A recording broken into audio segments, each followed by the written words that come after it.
గణతంత్ర దినోత్సవ శుభాకాంక్షలు అండి. భారతదేశం ప్రతి ఏటా జనవరి 26న గణతంత్ర దినోత్సవాన్ని ఘనంగా నిర్వహిస్తోంది. ఈ రోజుకి ప్రతి భారతీయుడి హృదయాల్లో ఒక ప్రత్యేక స్థానం ఉంది. ఎందుకంటే ఇది మన రాజ్యాంగాన్ని ఆమోదించిన రోజు. స్వేచ్ఛ, ప్రజాస్వామ్య, సార్వభౌమ దేశం యొక్క ఆకాంక్షలు, ఆదర్శాలను పొందుపరిచిన రోజు. మన స్వాతంత్ర్యం కోసం ధైర్యంగా పోరాడిన మన పూర్వీకుల త్యాగాలు, పోరాటాలను గుర్తు చేసుకునే రోజు. స్వేచ్ఛ భారతావని నిర్మాణానికి సహకరించిన అసంఖ్యాక మహోన్నత వీరులను మనం కృతజ్ఞతలు తెలియజేసే రోజు. వంశధారుల పాలన నుంచి సార్వభౌమ గణతంత్రం వరకు ప్రయాణం అంత తేలికైనది కాదు. జనవరి 26, 1950 ఆమోదించబడిన భారత రాజ్యాంగం కేవలం చట్టపరమైన పాత్ర మాత్రమే కాదు, న్యాయం, స్వేచ్ఛ, సమానత్వం మరియు సౌభాతృత్వ సూత్రాలకు సజీవ నిదర్శనం.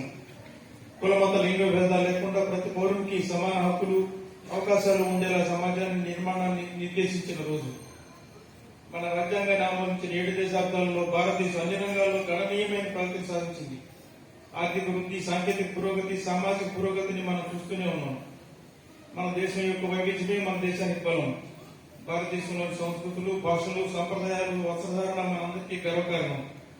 అయితే విజయాలనే కాదు, సవాళ్లను కూడా మనం గుర్తు చేసుకోవాలి. సామాజిక, ఆర్థిక అసమానతలు నేడు మనం ఎదుర్కొంటున్న అతిపెద్ద సవాళ్లలో ఒకటి. దీన్ని రూపుమాపాల్సిన అవసరం ఉంది. పురోగతి ఉన్నప్పటికీ పేదరికం, విద్యకు ప్రాధాన్యత లేకపోవడం, ఆరోగ్య సంరక్షణలో అసమానతలు ఇప్పటికీ ఉన్నాయి. ఈ అంతరాలను తగ్గించడం, అభివృద్ధి ఫలాలు దేశంలోని ప్రతి పౌరుడికి చేరేలా చేయడం మన సమిష్టి బాధ్యత. భారతదేశాన్ని అత్యుత్తమ దేశంగా నిర్మించేందుకు కృషి చేద్దాం. మనం స్వేచ్ఛతో పాటుగా భవిష్యత్ తరాలకు సహజ వనరులను సంరక్షించడానికి కృషి చేయాలి. వాతావరణ మార్పు అనేది ప్రపంచ సవాలు. అంతర్జాతీయ సమాజంలో బాధ్యతాయుతమైన సభ్యునిగా భారతదేశం పర్యావరణ పరిరక్షణ, స్థిరమైన అభివృద్ధిని ప్రోత్సహించడంలో ముందుండాలి. ఈ గణతంత్ర దినోత్సవం సందర్భంగా మన సరిహద్దులను కాపాడే సైనికులకు, అన్నం పెట్టి రైతన్నలకు, సాంకేతికంగా దేశాన్ని ముందుకు నడిపిస్తున్న శాస్త్రవేత్తలకు కృతజ్ఞతలు తెలియజేద్దాం. సమాజ నిర్మాణానికి మనం కృషి చేద్దాం. మీలో ప్రతి ఒక్కరికి గణతంత్ర దినోత్సవ శుభాకాంక్షలు. Thank you.